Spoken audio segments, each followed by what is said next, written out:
Welcome back to the AllMonster Monster Truck Podcast, where monsters are what matters. My name is Travis. I'm fresh off a trip from Joliet, Illinois. We'll talk about that a little bit later. But of course, next to me is one of the original masterminds and founders of AllMonster, Sir Robbie Hot. Robbie, how are you doing today? Good, man. I feel like this is an upgraded radio intro, and I appreciate that. I did not attend a show last weekend, but I have seen a lot of monster trucks recently, and I'm very excited to talk about it. Going to do another kind of mailbaggy and also current topics-y episode today, and answer some of your questions as well. So be sure to get ready, sit down, have a snack. If you're a burrito enthusiast, we encourage those around here. You know, nice little burrito for a snack. Yeah, nothing wrong with that. We're going to play a little bit of catch up, and it is officially Hot Monster Truck Summer in 2025. Summer doesn't start until like the 20th of June. As of this recording, we're recording on the 9th, but I mean, we're well underway. There's been some really big shows that have happened that we want to touch on and talk about. And there's a lot of cool shows also coming up, and we're going to talk about all of that. So with that being said, let's talk about some of the recent shows that have happened. Miami just happened this last weekend, and we saw Zach Garner come out as the new King of Miami. I haven't seen a lot from the show, but they had a really stellar lineup. Did you see much from this show, Robbie? Yep. Yeah, that's why together we are a genius. If you combine our brains, there is one genius brain, maybe. Or maybe around there. So, no, don't give us that much credit. I was able to take in both Miami shows via editing, so there'll be a lot of stuff coming out. But yeah, first things first, big congrats to the new King of Miami, Zach Garner. Really cool to see. Always the best things about these summer shows and these kind of premiere ones like Miami is the lineups. And I loved seeing the different matchups and everything because, like it or not, Monster Jam is kind of the one that we all look to during the before summer part of the season. And you kind of get into, okay, well, this guy's going to go against this guy. It's the same people. I love seeing the different matchups in Miami. The biggest thing that I took away from it was the staff at MAP just did a tremendous job with some challenging conditions, making that into still just a wonderful show. Really tough break for John Zimmer Jr. with a couple transmissions at least that I saw, as well as some other breakage. But it presented an opportunity for him to actually hop into Uproar on day 2's freestyle. And so that was interesting, seeing him wheel his third truck in about as many weeks. The Garners, of course, paying tribute to Chris Darnell and coming out with the Aftershock body and everything for them. Always good to recognize those that were there before us and carved out a path in the industry too. And just really a good event as usual there. A good couple of events. Can't really make many complaints about seeing a really neat summer show with a premier lineup of independent monster trucks. Yeah, absolutely. There's a lot of great shows with a lot of great lineups. And I mean, looking at this Miami lineup, it's hard to get a lot better than this. You had both Zimmers. You had both trucks coming out of the Tim Jones camp. You had Jamie. You had Zach. You had Too Tall and Darren Baszler. Bad Decision was there. That's always a truck that's there every year for the most part. And, of course, hometown hero Devin Jones with the Kangaroo. And then you had Jordan Fisher and Airmail and Ryan Disharoon and Shaker, who also competed in the Virginia Beach Monsters on the Beach event. And in that event, we saw good old Jared Smith, kind of newer in his career. I believe last year is kind of when he got his feet wet and started driving. Got a new piece under him. He's driving the Cyber Attack, and he came out surprisingly and very happily as the King of the Beach. And it looked like that had a pretty solid lineup as well, with some good action. And I mean, that's a rough weekend with the sand and how many shows that they do on the beach there. We'll get to a couple things later in regards to beach and or unique shows, but for now I will say, yeah, definitely great to see Jared in his second year. Really, just you can see the development, you can see the confidence, you can see his aggressiveness, as you got to see up close and personal this weekend in Joliet, and I got to see a couple weekends ago in Berea, Ohio. I got to chat with Jared a little bit there and just get to know him a little bit. Really cool to see him develop behind the wheel, and for him to take a win on a premier summer event right away was really neat to see. Too Tall, got to throw him in there as well for just his globetrotting. He went from working with the Pags and, kind of getting out of that retirement or whatever you want to call it, that he was done for a little while there. Got back in with the Pags, then hopped right into a brand new build in a brand new seat and just started going to all of the summer shows that you could imagine and all of the big ones right away. Nothing like some pressure going from Bristol to Salinas to Miami, and I'm gonna miss, Virginia Beach. I'm gonna miss some, but man, he has been on quite the journey there, and that's kind of been a topic that we wanted to discuss anyway with school summer shows. So yeah, follow Too Tall around. He's bound to hit an amazing summer show. Apparently, that's the thing this summer. Yeah, and we mentioned him going to all these big shows. I mean, going to Salinas, that was another big thing that happened a couple weeks back here as well. That Salinas show, first time Monster Truck Throwdown hit California, and I've done the Salinas show with Monster Jam in 2017. It's a really cool venue. It's kind of a different setting. Just overall, they had a great lineup there. A lot of that was the toughest crew in conjunction with Monster Truck Throwdown to put on that event. There was a lot of good action there. Big shout out to Devin Winfield for winning freestyle here. I don't know that a lot of people maybe expected that, but I think he was definitely excited to get out of the arenas and stretch his legs a little bit and show what he had in this bigger setting. And now that he has this newer CRD truck that he started the year with, he absolutely killed it. And just the event overall looked like a great time. Yeah, good to see West Coast monster trucks alive and well. Good to see Salinas get taken care of and not just fall off the map or not have a show. Big props to Brian Manson, Elliot Miller, the entire staffs of all those for making some history and keeping some history alive. Love to see that. And yeah, as far as Devin, Mr. Winfield is plain to see that he is on a mission. And I think that mission's going to have another phase to it in early July in Salt Lake City. I think he is definitely ready for that last chance qualifier after seeing that run. And you made a really good point, I think. I love the fact that we get to see, again, these different lineups. That's great. But also, to your point, Devin's been in arenas a lot. He hasn't really gotten to stretch his legs out a lot. Same with John Zimmer Jr. and John Zimmer. They've been in the arenas a lot.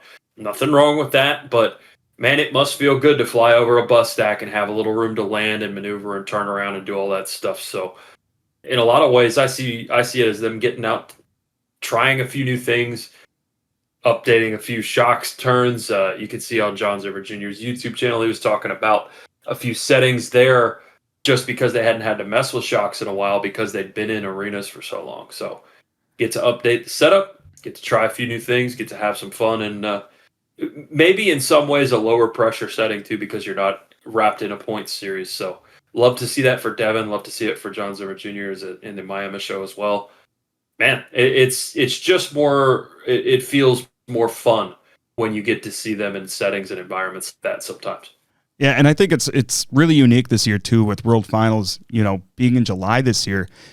These teams are getting the opportunity to go to these bigger shows and be able to stretch their legs, which is important if they're going to be running World Finals, to be able to make sure that, they get the chance to maybe fine-tune some things, try some different settings, whatever the case may be, to try to prepare them for World Finals rather than going right out of the arena straight to a big stadium show in the World Finals, where you really want to make sure everything is tight and right and you can be as competitive as you can possibly be. So we're looking forward to that. We're looking forward to World Finals. We're going to discuss the lineup a little bit later because the lineups are out and there's some other World Finals news that's coming. We're less than a month away from World Finals, and it doesn't feel like it's almost here, but it is. So we're going to start to discuss that and get excited for it.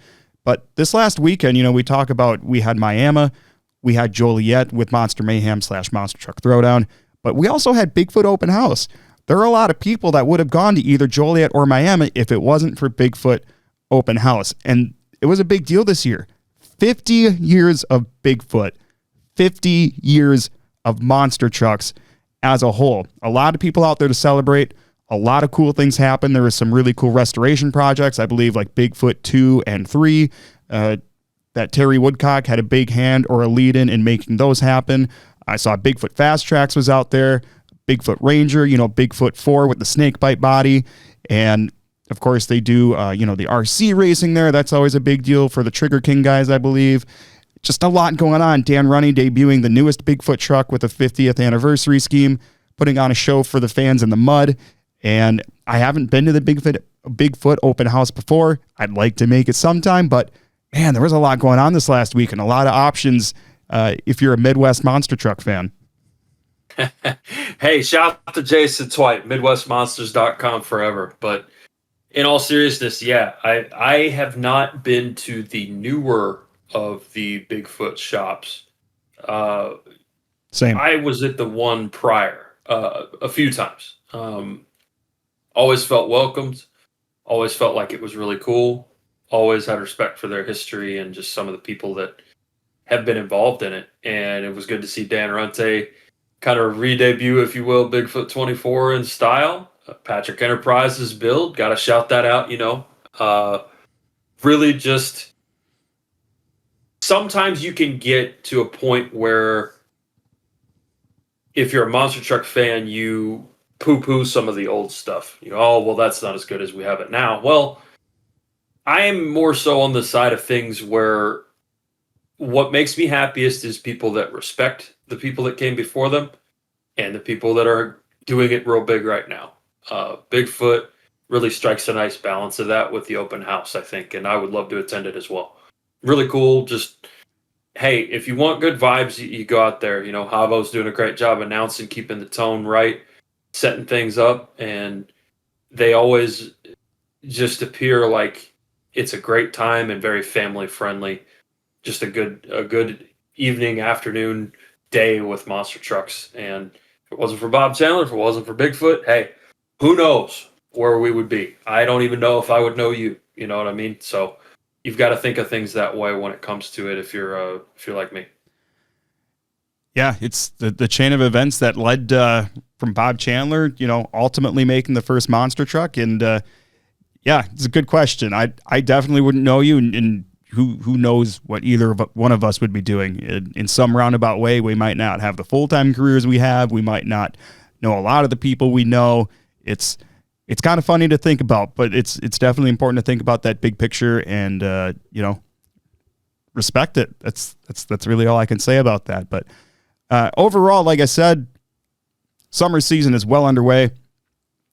Monster Truck Throwdown. We started off in Crystal, Michigan towards the end of May. Our first time there, we had a great crowd, a very fun show. A couple weeks later, we had Wilmot, Wisconsin.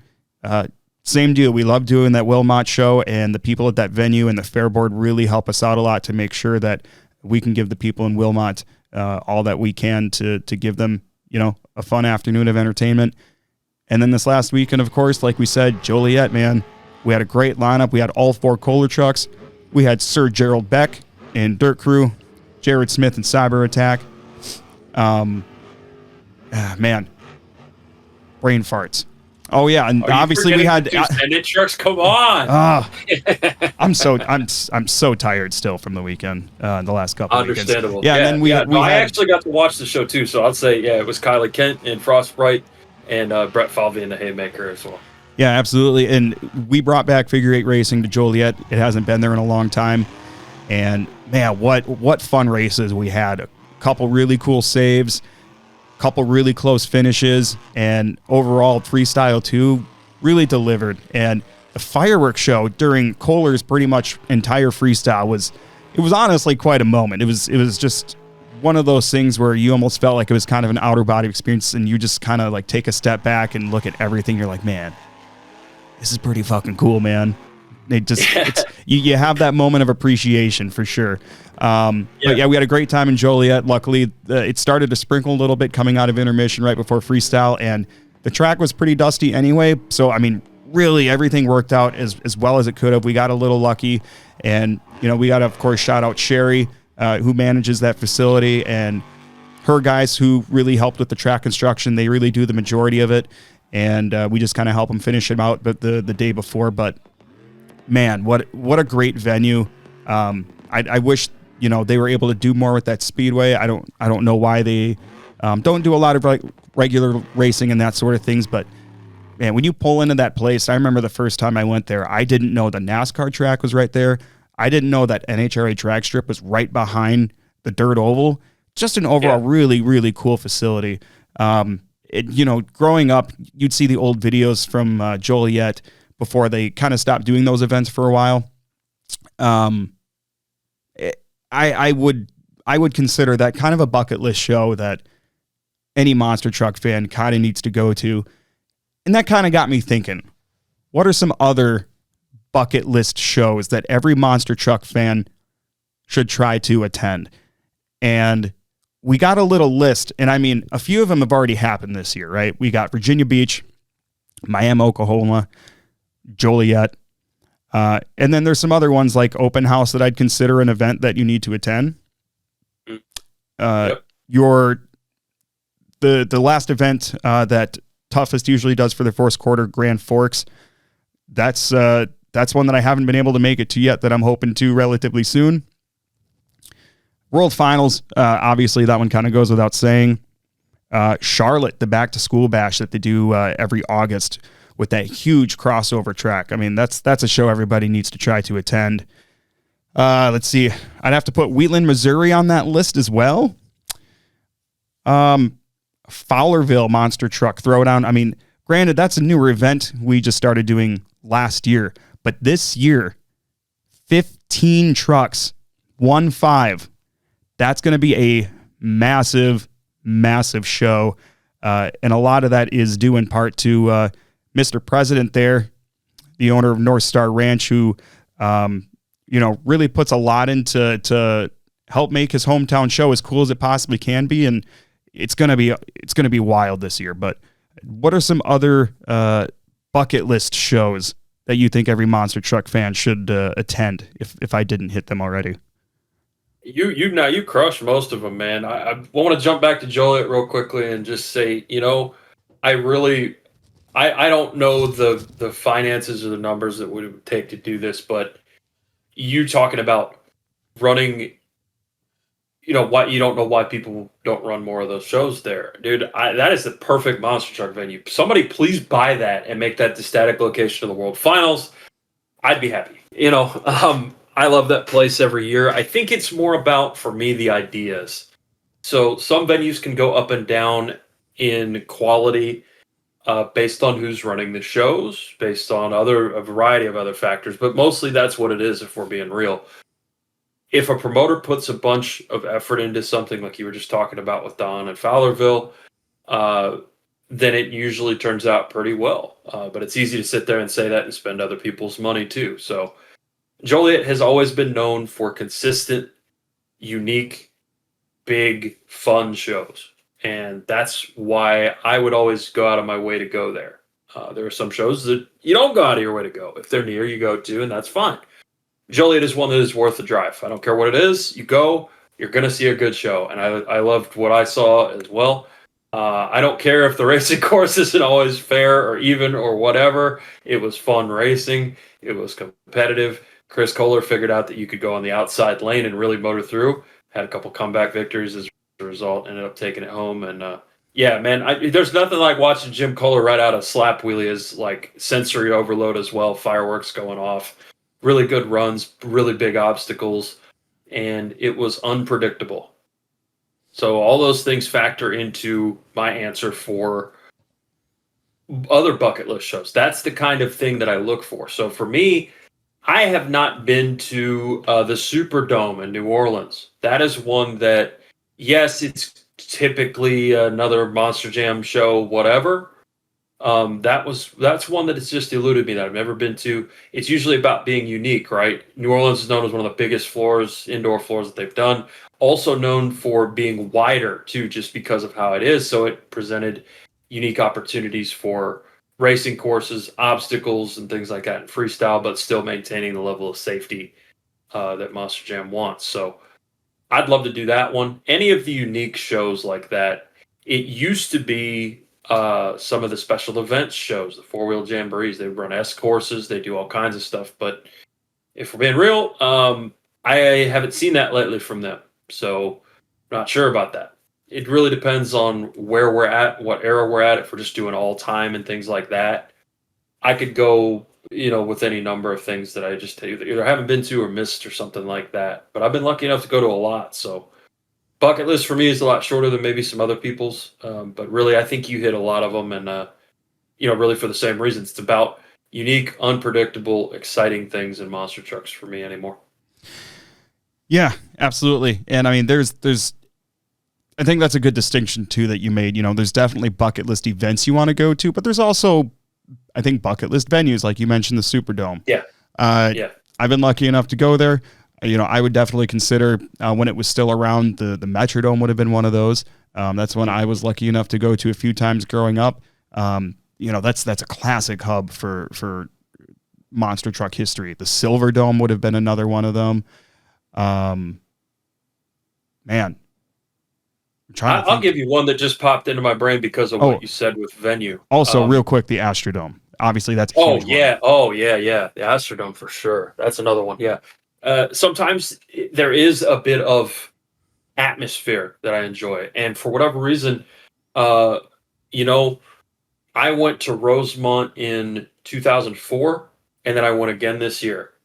And it brought me back. It was like that movie Ratatouille, when the dude eats Ratatouille, and it's not necessarily about what he ate as much as the memory that it brought him. And that was what it was for me in Rosemont, man. The energy there and the sound of the way that building's made or something, just those shows are exciting and they're loud. Mm-hmm. And I like that. So I don't know. I mean, for me, Rosemont was really cool. It was just a really cool atmosphere and experience to take in. So I think if you have to do an arena, then you may pick something like that. Yeah, absolutely. So along with that, if anybody listening out there has any thoughts on what they consider to be a bucket list event that they want to check out for themselves or a bucket list venue, make sure to leave us a comment. Let us know.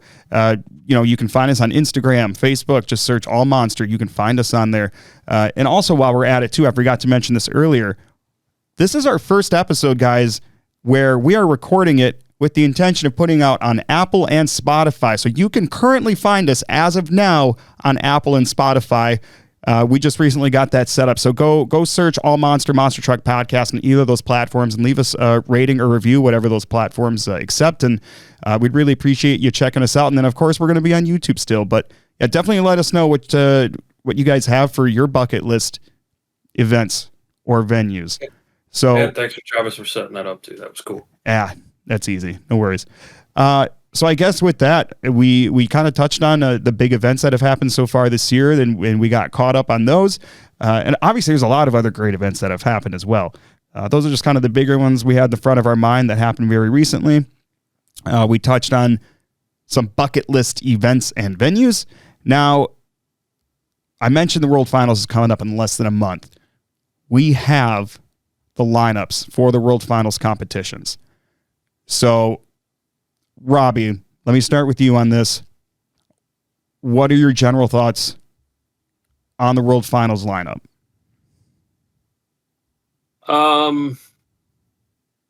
Well, I don't have it in front of me, but I do, I did take a look, as anybody that likes monster trucks probably did. I, for the most part, was pretty solid on it. I think after enough years of sort of doing this and getting worked up about this, that, and the other, I really couldn't find many arguments in there. I think there was one that was pretty obvious, and I don't really even think we have to go there or touch on it too hard. But when you get fifth place on a points tour, you probably shouldn't be in the field, in the main field.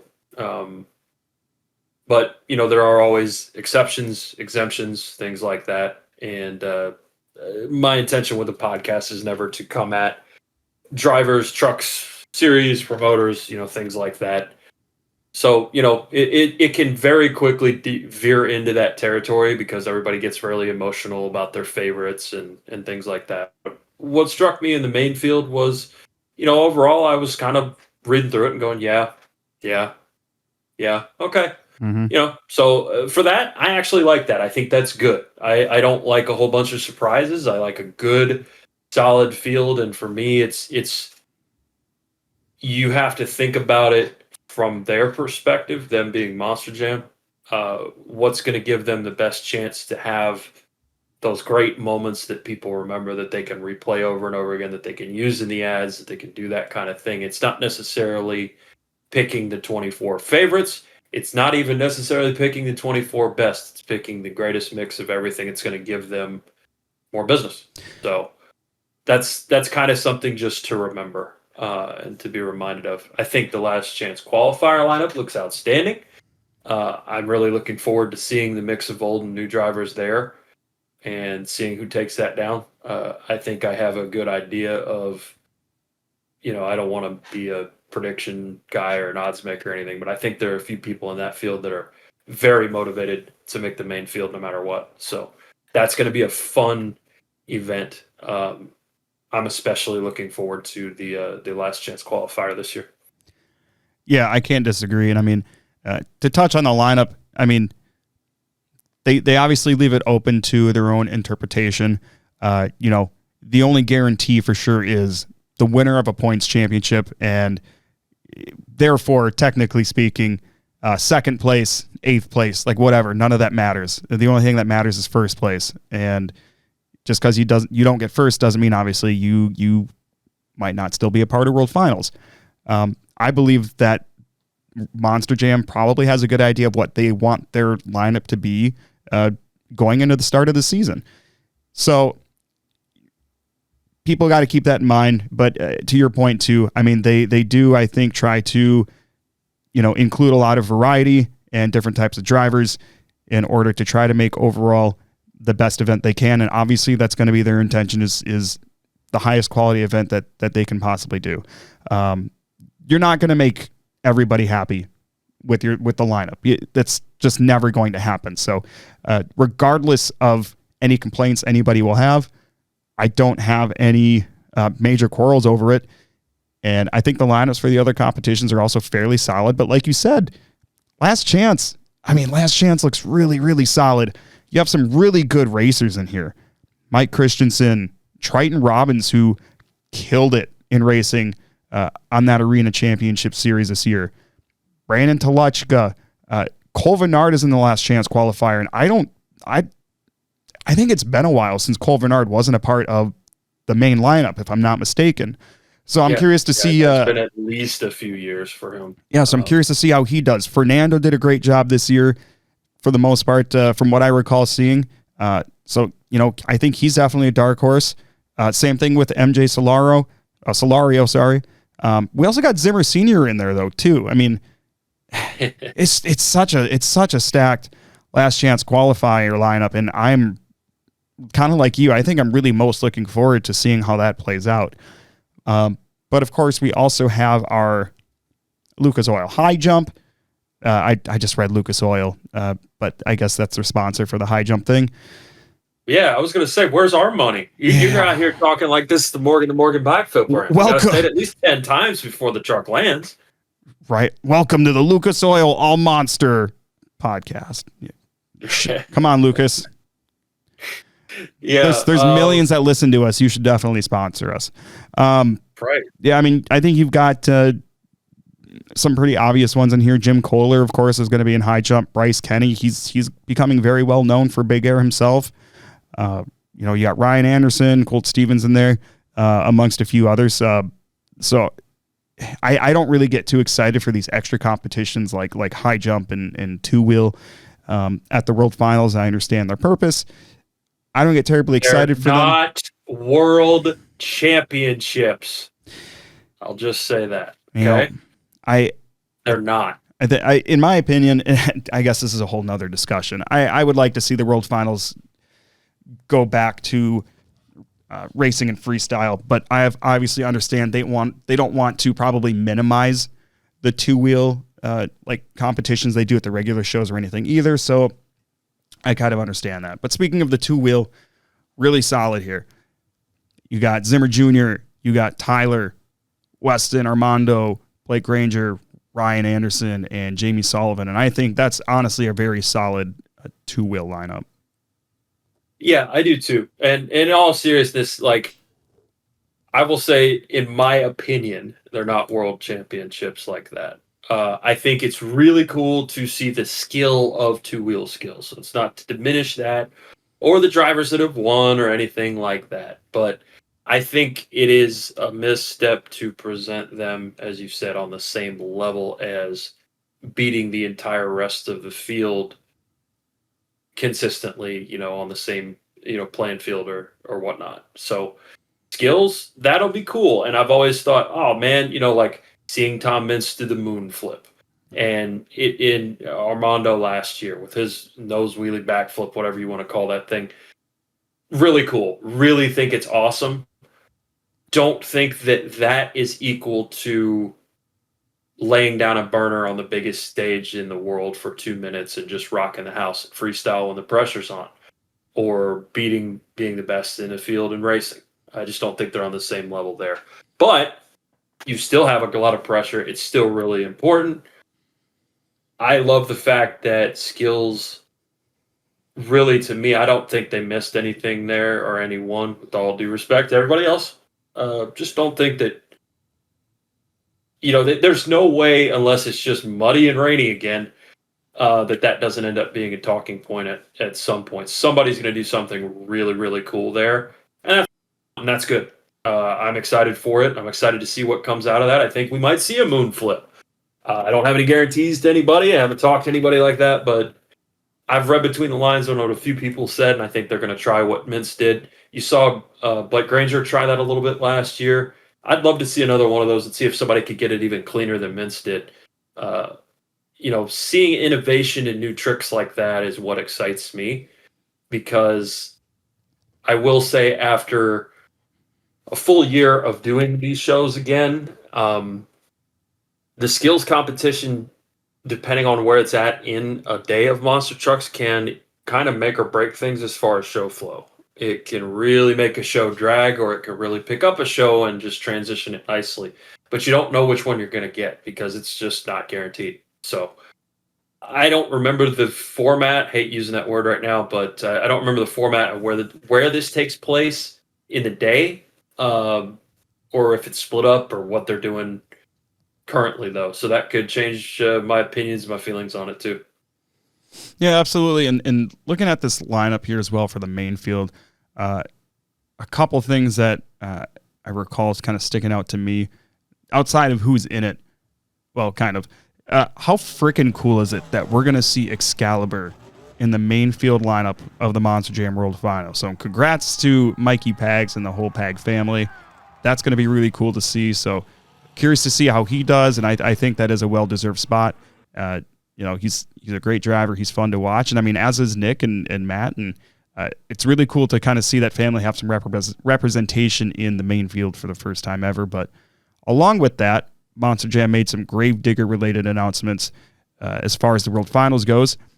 So we're going to see Adam Anderson in the Legend scheme. We're going to see Weston Anderson in the Primer Mudbogger Gravedigger scheme. We're going to see Kristen in the Grandma scheme. And they also announced that Tyler's going to be running the regular Gravedigger, but they are going to be updating the Gravedigger scheme. To what extent, I'm not sure. Tyler mentioned in the promo video that they posted that they're going to be updating tombstones and whatnot. I'm not sure what else they're going to be changing, if anything. But what do you think about the different Gravedigger schemes that are running World Finals this year with different drivers, and the alteration of the main Gravedigger body that we're going to see? All right, well, let's split this up. First, I love the choices of the Andersons and which trucks they got. And frankly, I want them to do that the entire year. I think that solves many problems at once. The biggest problem being they're going to run out of spots very soon for Gravediggers or tours, or it's Weston's fault. Okay, everybody blame Weston. Weston is awesome. Weston has won 4 tour championships in a row to start his career on arenas. There's nothing left for him to do in arenas. Same kind of boat as Tristan England, and Tyler Menninger were. They were just dominating, and there was nothing left for them to do in arenas, and they were ready to move up, if you will. That's where Weston's at. And so there's going to have to be a spot open or a name open or something if they stick with that there can only be one Gravedigger on a tour. Well, putting a guy like Adam in Gravedigger the Legend, I think, is a great move. It plays on history. It respects history. He liked it for all intents and purposes and everything I heard. So make it happen. Let it happen. If they've got to punch up the merchandise, make it look cooler or whatever, so be it. But I want the lineups to be more stout, and I want them to give more people an opportunity that deserve to either move up or over or around to do that. And those different bodies and the different plays on the name. I remember when I was running the timing system, they used to do the legend instead of Gravedigger the legend. Whatever they got to do, man. If you need to Wildfoot, Bigfoot this thing, get the right people into the right tours and the right spots so that it's even more competitive and more balanced and everybody gets a chance. That's the big thing when it comes to that for me. Love the changes, love the names. So when it comes to that, that's great. And it's better than just putting an orange and a pink and a red and a whatever Gravedigger out there. All well and fine. I didn't have any problem with that. And kind of even you even saw like over a course of a couple of years, Tyler got known for having that purple Gravedigger, right? So you can see it happen, but it has to happen year over year. They got to stick to it and stay consistent with it. So, I think that if the driver's good enough, he can make the identity work and consistently, if he gets a shot, he or she, I should say. But, that's just me. When it comes to changing anything for the quote-unquote regular Gravedigger scheme, I'll probably catch flack for this, but I've always tried to be honest. I don't like it when they touch the Gravedigger scheme. Leave it alone. Let it be. Don't mess with it. Don't put a stupid firework where the skull should be. That look dumb. Again, no insult to the talent behind these things. I understand that these are decisions that are usually made for you. But when you put art up, people are going to have an opinion, just like everybody will have an opinion on how we do a podcast or our photos or whatever.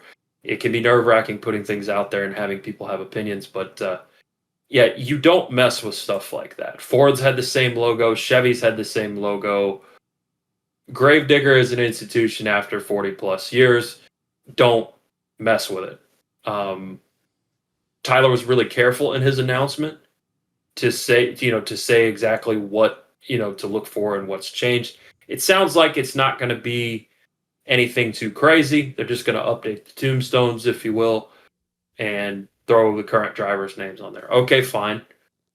As long as there's nothing else that's like just kind of slipped in there. Like, oh, we'll talk about these things, but then a couple other things kind of change in the background and nobody says anything.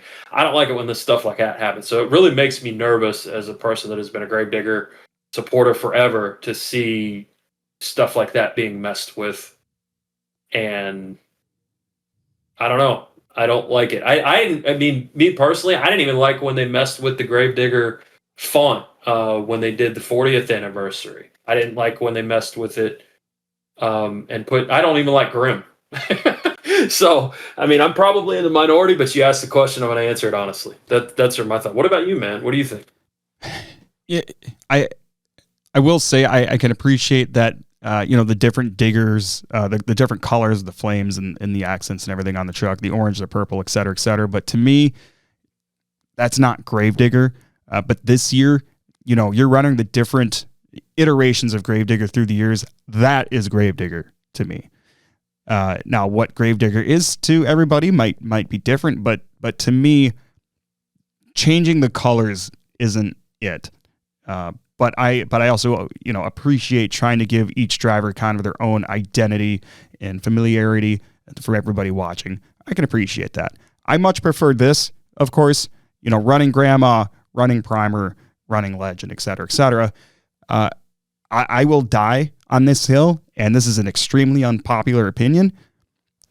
Green Ghost Flame Digger is the best digger scheme. It's the best. Tyler. So, all right. So I will say I do wish we would see that in the World Finals. I've always been very partial to that. I don't know why. I just always really liked it. But I mean, outside of that, I really love that they're doing this. And to your point here too, I do hope that they don't make any major alterations to the digger scheme. Yeah. But I'm excited to see them, and it's going to be cool to see them compete. They've never competed. I mean, Legend has, but I guess Red Primer, Grandma, they've never competed. So that'll be really cool to see for the first time. And That's a good point. I didn't think about that. A competition debut, if you will. And correct. Red Primer and Weston especially, just, gosh, let him have that. Please let him have that. I know they've got to spend more money on other bodies. Let him wreck that body every week. Who cares? Just give him that identity. Let him do his thing. And it has the Gravedigger name. From a merchandising standpoint, do they run it permanently going forward? I'm sure they don't. Probably not. And I understand why. But man, as you know, diehard fans, it'd be so cool to see them run those schemes permanently. It'd be so rad. And I just saw Grandma Digger for the first time ever myself a few weeks back. I went to the dungeon for the first time, and man, how freaking cool! By the way, and if anybody out there hasn't been in the dungeon, it's definitely worth checking out. You know, there aren't race trucks going in and out of there like there used to be, but with the whole museum setup and just the whole facility as a whole, it's definitely worth going and checking out, going through the museum. So if you are a monster truck fan, it's not a bucket list event or maybe a venue per se, but definitely go check that out and maybe do it on the weekend where they're doing one of the mud races just down the road, like North versus South or something like that. Very rad. And I love that Outer Banks area. We just went there for my honeymoon and definitely enjoyed it. So couldn't agree more, man. Dustin's from out that way and would always speak well of the tourism, and there's lots of stuff to do. And yeah, you know, for monster truck fans from 4 to 400, we'll say, go visit Digger's Dungeon, go visit the Bigfoot shop, go visit Patrick Enterprises when they have the open house. Visit these places, and I imagine that no matter what walk of life or view of monster trucks you have, you'll enter there and leave there with different perspectives on the industry and the people that are involved in it. And I love that. Always good to learn about everything and every perspective from monster trucks, no matter where you land. So love to see that. Love to hear it. And yeah, touching really briefly in the past here, you mentioned Mike Pagliarulos. They're also, just to throw on top of that, you know, you were talking about, some teams have a chance to test and tune and do a little stuff before the World Finals. The Pags are crazy, man. Can we just say that? Can we put that out there, that they are absolutely crazy? They ran an entire huge first quarter, went right into a couple other independent shows, and in between, in the middle of all that, are working on another truck build right now as we're talking. Yeah, and it sounds like to me, or it looks like to me, they're going to be expanding to 4 trucks. I mean, of course, we know how it goes with monster trucks. If you have an odd number of trucks, you need an even number of trucks, obviously, right? Then they can all go down the road together, and 2 per semi trailer. It just makes sense. But yeah, I'm excited to see what they're going to do with that and be a 4 truck operation. That's no small feat, folks. I cannot tell you, and I haven't worked with 4 trucks personally or anything, but the amount of logistics and effort and money and just everything it takes to make a 4 truck operation turn, it's crazy. Nobody can really appreciate it unless they live in it, and including myself. I don't know what all it takes, but I mean, from an outsider's perspective, that's a big thing, guys. So all good. I'm an idiot, and my elbow hit my mute button, so we're good now. You'll have that. Okay. We are not a high budget production, and I will let you guys see all the f-ups that we do, because we are human, and that's just how life is. We're an upfront podcast. We're very transparent. Outside of that, man, were there any other topics that you wanted to hit on here before we moved on? I want to make sure we took care of the people that took time to ask some questions for us and try to answer them in a somewhat timely manner. Thank you guys, by the way. Really, really do enjoy the questions and discussion on the industry, good, bad, and indifferent when it comes to that stuff. Maybe not indifferent, but keep asking away, whether it's Instagram, YouTube, Facebook. Really, those are the main ones, but you can ask anywhere as long as you tag us and let us know it's for the podcast and you'd like me and Travis to answer on there. So thank you. And I wanted to make sure that we shout out a few people, and so did Travis as well, before we get to the questions. So you can do it in any order you want, but we had a few people we wanted to recognize already, just in the brief few episodes that we've put back out here that have shown some love. So Yeah, of course. We mentioned Bigfoot. Big shout out to Bigfoot and happy 50th, because without Bigfoot, we're not sitting here. We're not doing this. And, I don't know where life would be for us if it wasn't for monster trucks. And, all of us listening to this, myself and Robbie, we found this thing that we have been able to latch onto and be very passionate about, along with the people listening and others as well. So big shout out to Bigfoot and happy 50th anniversary, man. It's what a milestone, and who would have thought? And I'm sure Bob Chandler probably didn't think when he built the first Bigfoot that this is what it would all lead to. So very cool to see. And also another big anniversary, the Monster blog. 20 years. Of course, we talked about Miami, and Tim Jones ran that special scheme for them that they had designed. I listened to Colby and Ross, Danny, among others that were on the Crush This podcast last weekend. So shout out to Crush This as well. They've been doing this for 10 years or more now, I believe. But so that was fun to listen to. Yep. It was fun to listen to them talk about the history of the Monster blog and everything that they got going on.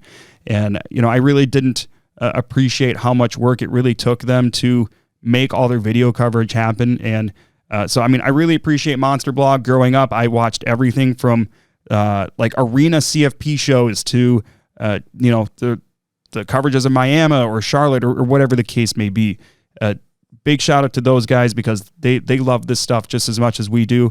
And, Ross, Colby, Danny, like I said, those are just media masterminds, and Colby has helped me with a couple projects myself. So, Colby's great, man. Love Colby. If Colby's for some reason bored enough to listen to this, then, shouts to you, man. Colby is a big inspiration when it comes to his work and the quality of it. And then also just a really nice guy. I've always enjoyed talking with him at shows and everything too. So, big shout outs to him, especially him and Chris Cleveland. And then I was actually talking to Paul Harry the other weekend in Berea too. Just good, solid folks. Really enjoyed them. Yeah. So happy 20th to the Monster blog. That's another big feat, and excited for, I know they got a couple extra special projects that they're working on this year, and I can't wait to see what happens with those. And also, not just because they said something nice about AllMonster in their latest podcast episode last week. Wait, you weren't joking about? Hold on. All right, this is real. Like we said, you weren't joking about that. They said something nice about us. No, man, I told you. Hey, here's the timestamp. I told you this. I told you. Okay. All right. I got to back up then. I'm going to fall back in the exploration. Try. Please go ahead. Old School Monster Trucks, OSMT, of course. They have a weekly podcast that they've been putting out, which is pretty long form, which I really enjoy. I've been saving listening to those episodes until I'm on the road. Bottom dead center. I got to do it. Yeah. Yep. Bottom dead center. Absolutely. And they do such a cool show. It's, like I said, it's long form. They have everything kind of segmented out. I really enjoy the, Bag of Dicks episode, or Bag from Dicks. That's always fun to listen to. Now I got to watch it. It's wow. I know Kyle does a lot of work in editing that.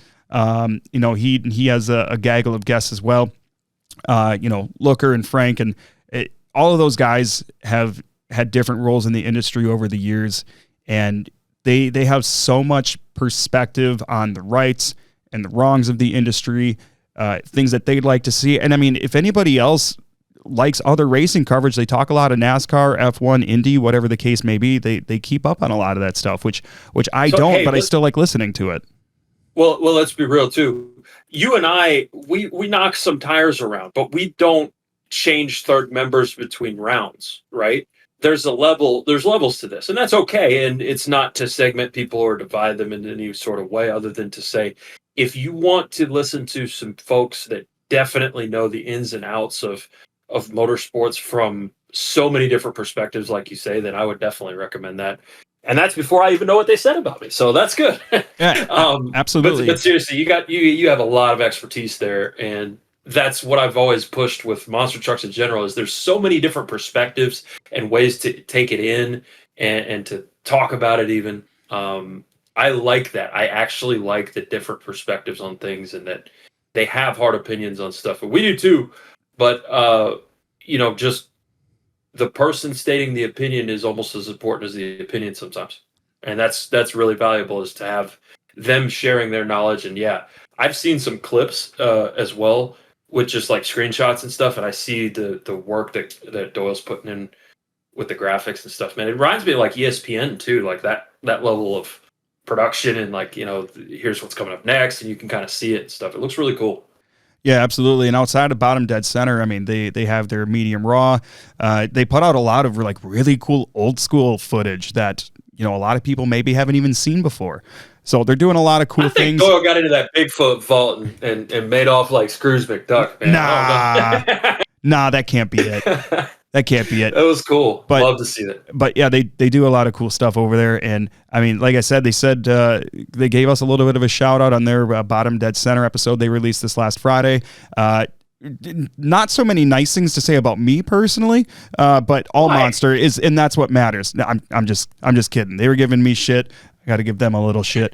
But yeah, shout out to those guys. So that's the shout outs that I got here. So, but make sure you go check out Monster Blog, Crush This, OSMT.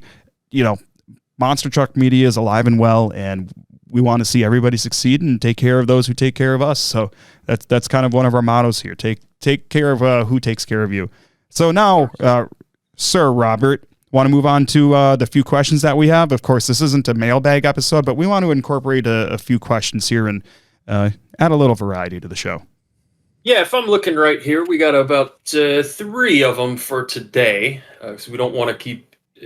we try to keep these episodes somewhat tight so that they're digestible and nobody goes, oh, God, it's 4 hours, I'm not even touching that. Kind of the internet equivalent of, I ain't reading all that. First one's from the S Kicker again. Another great episode, thank you. On the topic of World Finals, what are your guys' favorites and least favorite World Finals? I'll let you answer first, but I will say for me, I've already covered kind of my favorite or the best. For me was World Finals 11. You guys can check that out on the prior mailbag episode. I'll go with least favorite after your favorite and least favorite. Oh, I don't know if I have necessarily a least favorite. I mean, some of the World Finals the past few years are kind of towards the bottom of my list, and it's not because they're not in Vegas. I think it's just the result of different factors. The tracks maybe being one of them. I will say last year's 2024's, racing was really, really good. Freestyle, it didn't translate. The track didn't translate to a good freestyle track. Not that it didn't have its moments. That was one of my least favorite probably freestyle competitions we've had in the World Finals. But there are 3 World Finals that kind of stick out to me as potential favorites. I don't know if I can pick one. World Finals 9 is always one of the first ones I think of. World Finals 8 is up there, and I can't remember which World Finals it is, but the 2017 World Finals, I know I've talked about it on the show before. That one is up there. So I guess if I had to choose one, I'd probably pick World Finals 9. Okay. 8's interesting. I don't hear 8 as many times from people, so that's pretty cool. And you didn't, and even with this, you didn't pick the same ones as me, so that's always good too. I will say for me, the one that pops up as least favorite, and again, I'm not just saying this stuff to get people to chat, I swear. Just personal opinion, World Finals 5, and I was there. Loved racing for obvious reasons. Freestyle was probably the worst freestyle, in my humble opinion. I don't know what to say about it, man. That was the freestyle that they tried the grace rule. And basically, if anybody didn't know or didn't realize and only went and hopped over and watched some clips from it and made their judgments there, I know that happens sometimes. So I will just give a little context. They tried a grace rule. If a truck rolled over in the first 30 seconds of a run, then they could be flipped over, checked out, and allowed to continue. Drivers approached this and strategized it very differently. And I will say, just my own embarrassing opinion, I was like, man, this is going to be great. They could go out there and try really hard, and there's no wussing it around the first. Man, it just didn't work. I remember Paul Cohen just doing a bunch of crazy stuff and rolling and then trying something crazy different and rolling, and then the track itself I felt was just too cluttered. That freestyle was a mess for me. And so it might be some people's favorite freestyle. That's why we're here talking about stuff like this. Get different opinions and kind of do that whole thing. For me, it was 5. I felt like I can't even sit there and pick out. I mean, Neil Elliott's run in Hot Wheels was really good, but he didn't finish his time. Other than that, I didn't really enjoy those runs either. Mintz driving around and wrecking a bunch of stuff was cool in the sense that he made the most of a bad situation and turned a moment that could have been aw into oh, and that's cool. But I don't think that was a winning run, and I don't think that Lupe and Medusa. Look, it's well documented. I just don't think. I don't think either one of those runs either was a championship winning freestyle. But they did a 3-way tie, and it sucked, and I hated it. Yeah, absolutely. Next question here goes is coming from venting_palace. It says, do you think independents are having a rise in Monster Jam as far as popularity and competitiveness, Robbie? I like that question a lot. And I would say it's hard to gauge popularity. Competitiveness, you can't argue against it. And I'm not going to go on diatribe because we've already discussed it plenty, but like the fact that there are independents that are winning tours, John Zimmer Jr., really cool. Dalton last year, you can kind of see the path that people are taking now, and that there is a path for an independent driver to win a championship, to get into the World Finals. It wasn't always that way. So as far as the old school, new school type stuff, I think from the new school, this one is awesome because there is a legitimate point series. There are paths to be able to make the big show if you are good enough, if you are on top of your maintenance, if you're on top of your equipment, if you run hard, there's a way. And I think that part of it, so for competitiveness, that's a hell yes for me. Popularity, it's hard to tell. I think I would say when it comes to the internet, it's a tough one to gauge because of that. Because let's just say in 2002, around World Finals 3 time, right? The old days. I would say that's when John Csack was like the first internet darling independent monster truck. And it really helped his popularity being on TNN, and then on the early days of the internet, watching videos of him beating Dennis Anderson at the World Finals in Batman, and then Grinder. You can definitely draw some arrows between those things and correlate, right? I don't know if you can compare that popularity when it was important to get on TV and to make the World Finals so that you could get TV exposure and things like that, to 20 years later. You're looking at, well, I can watch a live stream whenever I want. I can see this coverage whenever I want. There's never been, like you said earlier, there's never been more monster truck coverage, and it's alive and well. So it's tough to kind of compare those two. You're really comparing an Apple to a Mac truck. So popularity, I mean, I can definitely see where independents are popular and it's more well known. The curtain is pulled back a little more on the industry, I would say. So who is even an independent and who isn't. Because, I mean, even on TV, they used to say, oh, Raging Steel's owned by Gary Porter, and stuff like that. It wasn't Gary Porter, it was Feld, man, but like now they can't do things like that, and it can go either way too. So for me, yeah, popularity, I don't know, competitiveness, definitely. Yeah, there's never been more well-funded, well put together, and with the caveat that it's very, very hard still. Independent teams out there. I think the nature of an independent team has changed too. Some would argue for the better, some would argue not. Independent teams need money. You're not seeing the Jim Burnses of the world that build a truck year over year in their garage get to kind of that level. Now it's people that made their money in another business and then took it over into monster trucks as monster truck fans and then turned it into their current business as independents. So what do you think, man? Yeah, I mean, there isn't too much I can say that you haven't already. I mean, popularity, just I guess I would need more clarity on kind of what they mean by that. I mean, obviously the independent trucks are getting more exposure. So in that sense, yes.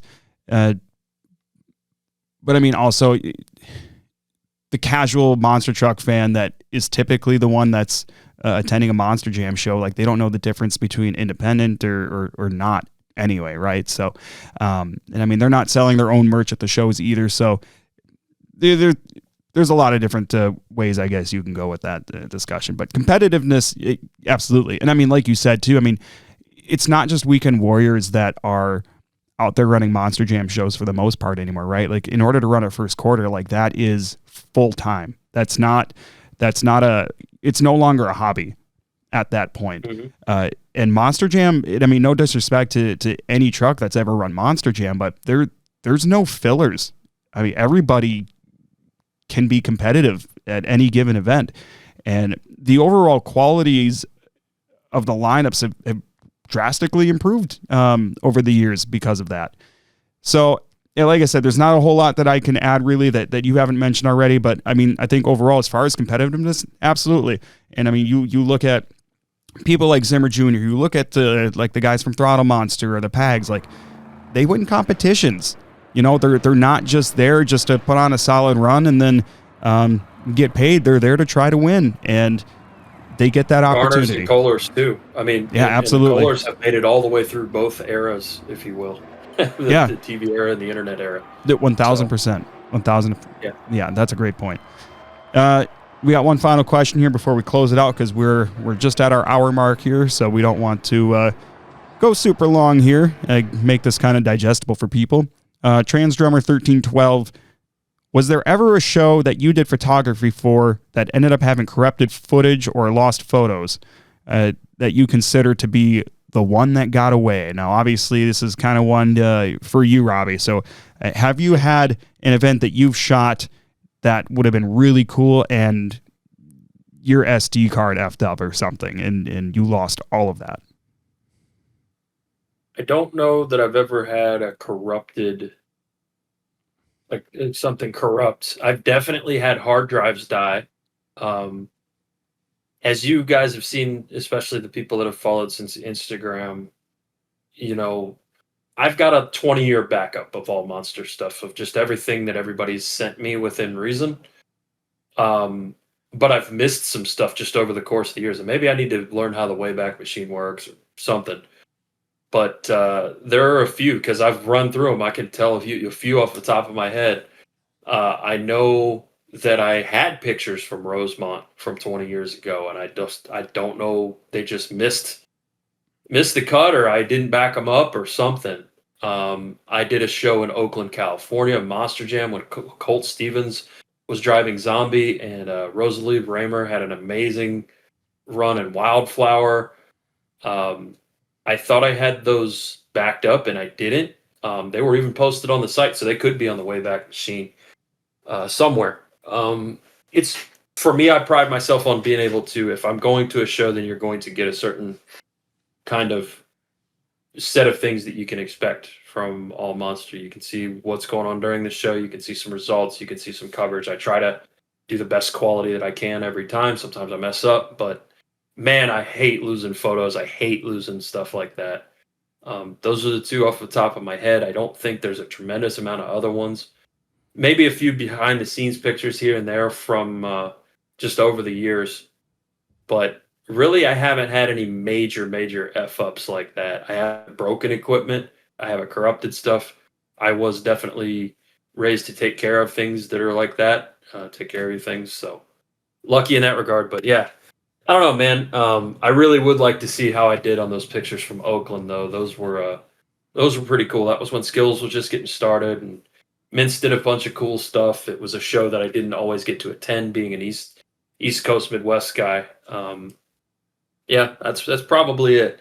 I would love to be able to find those though and see if they look good. It was my first show that I shot a backflip on.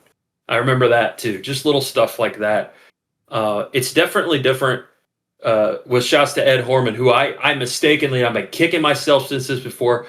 Ed has a wonderful job and did a great job, you know, with AllMonster stuff and with the Beyond the Lens podcast. beyond the lens and behind the lens, you can think of things differently when you're shooting a show versus when you're just watching it. There's a lot of stuff to be prepared for. You kind of have to pick a good spot. There's a lot that goes into actually trying to take great pictures. I still haven't taken any great pictures, but I've definitely tried. And I think that, I look up to people like Dustin Hart and Eric Stern and just all the people that are really, really great photographers that just take it a cut above. Wasn't necessarily the whole question, but, that kind of stuff is the way that I look at it. So it really bugs me if I lose some stuff because I'm losing memories and I'm losing things that you can look back on later on or that I can give to somebody and go, hey, here's when you hit that backflip, Cole. Wasn't that really cool? Or whoever. That kind of stuff is really where I get excited anymore, is to be able to provide people that can't film stuff themselves or can't take pictures of stuff themselves with a great memory that they'll be able to look back on for years and years. I think that's the coolest part about it. Yeah, absolutely. It's good you never... Somebody find Oakland, dang it. It's nice you never had anything that was corrupted, because I feel like you always hear horror stories of from photographers and in other industries and whatnot that have had that happen. But, as photography has progressed, so has the technology, and hopefully people don't really have that happen much anymore. But outside of that... If you ever see me at shows, I'm loaded to the gills with batteries, with memory cards, with all that kind of stuff, and I'm always watching it like a hawk. Like if something cuts out or something's weird, I'm like, switch it, get it out. I'm not going to do it because I put too much into it, like emotionally, not to be weird, but like emotionally you're invested in something like that. And also financially, you want to come out of there with good stuff. You want to come out of there with the things that you want, not have stuff go bad. Yeah, of course. Well, ladies and gentlemen, we're hoping to get another interview scheduled at some point here. We haven't been able to make it happen yet. Maybe in Mansfield, Ohio in a couple weeks. I'm going to see Robbie for the first time in person, and I don't know how long. It's been years. It's been actual, multiple years. I'm excited. So hopefully we can get together and maybe do an in-person interview episode or something of that nature. But I can spoil one for the people that are the diehards here, the tens here that watch us. I appreciate you all for real. I will say I actually did line up an interview. I don't have a date, but I did line up an interview with wild-haired driver Jason Whitty. That will be one that is coming to you guys. Confirmed. We're going to do kind of a Where Are They Now with Jason Whitty. So I'm excited to do that. And yeah, Mansfield, you never know who will show up. You never know who we might get to chat with. That'll be exciting as well. Man, that's exciting. Yeah, it'll be really cool to get an interview in with Jason Whitty and kind of hear some different stories from him, because that's not somebody who I've had the pleasure to be able to meet or interact with really at all. So great land there, buddy. Yes, sir. We'll do it, and many more to come. I appreciate everybody watching. If you want to support us, the best way to do it is just what Travis said. Go rate the podcast, like it if you're on YouTube, all that sort of stuff. We're not necessarily doing this so that we can pull 1 million subscribers and have, a yacht and a house on an island or anything like that. We're doing this because it's monster trucks and we love it. And we want to shine the light on the good things, people in the industry, and, talk nerdy to us, have some fun. Let's have some good times. And it's going to be a fun summer, man. We've already got a good start to it. So what shows are you doing next aside from Mansfield? Because I think Mansfield's my next one and only one this summer as I rustle papers looking at schedules. Yeah, sure. So this weekend, I'm headed off to Escanaba, Michigan. So I love going up to that show at the UP State Fairgrounds there, right off of Lake Michigan. That's always a really good time. The week after, or 2 weeks after that, that is Mansfield. Otherwise, I will be in Ionia, Michigan in August. I will also be in Houghton, Michigan in August. Nope, I got that backwards. July, I'll be in Ionia, Michigan. August is Fowlerville, Michigan, which I'm really, really excited for. Like I said, 15 trucks. It's going to be a massive, massive show. 2 shows in that weekend. I'll also be in Houghton, Michigan, and we'll figure out the rest from there and let you guys know what's happening after that. Awesome, man. I'm excited. Yeah, Mansfield's looking like the next one for me. Gonna be there with Haymaker, Frostbite, Monster Truck Throwdown, you. It's going to be a good time. So we'll got a lot more coming for you guys. Really appreciate all the support and everything. And, like I said, best thing you can do, fire away with the questions. That's the best way you can support leave little ratings here and there. And we just thank you guys for watching, taking some time. Yeah, absolutely. And like I said earlier, we're on Apple and Spotify now. Make sure to go subscribe and follow us on those platforms. And of course, we're always going to be on YouTube. Make sure you're subscribed on there as well. Check that notification bell while you're at it. And keep an eye on our socials, Instagram and Facebook. You can find AllMonster, man. And I don't know when we're going to get the next episode out, but hopefully soon. So we'll catch you guys right here on the AllMonster Monster Truck Podcast.